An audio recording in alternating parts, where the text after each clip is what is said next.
من حدود 8 ویدیو توی چنلم آپلود کردم و بازدیدهایی که انتظارشو داشتم و گرفتم. اما چی باعث شد که من این کارو شروع کنم و یوتیوب رو استارت بزنم؟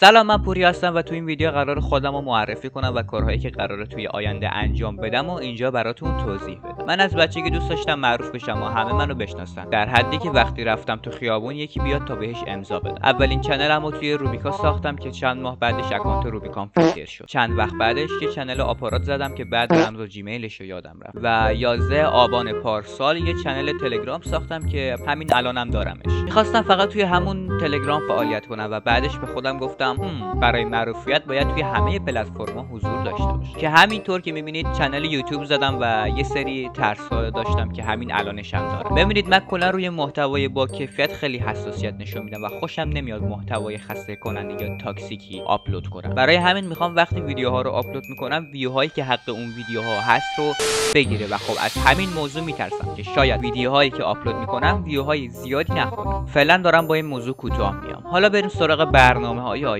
من قراره تو ویدیوهای بعدی راجع به سوالاتی که توی ذهنتون میاد صحبت کنم و خیلی واضح و ساده بهتون بفهمونم. در ضمن هدفی که امسال دارم اینه که بتونم چنلمو به 1000 تا سابسکرایبر برسونم. هرچند رقم کمیه ولی خب میدونم میتونم برسونمش. از این ویدیو به بعد قراره هر هفته 2 تا ویدیو آپلود کنم. احساس میکنم خیلی کمه ولی خب من کیفیت رو به سرعت ترجیح میدم. اگه از این ویدیو خوشتون اومد لایک و ساب کن تا ویدیوهای بیشتری از من ببینید دوست عزیز.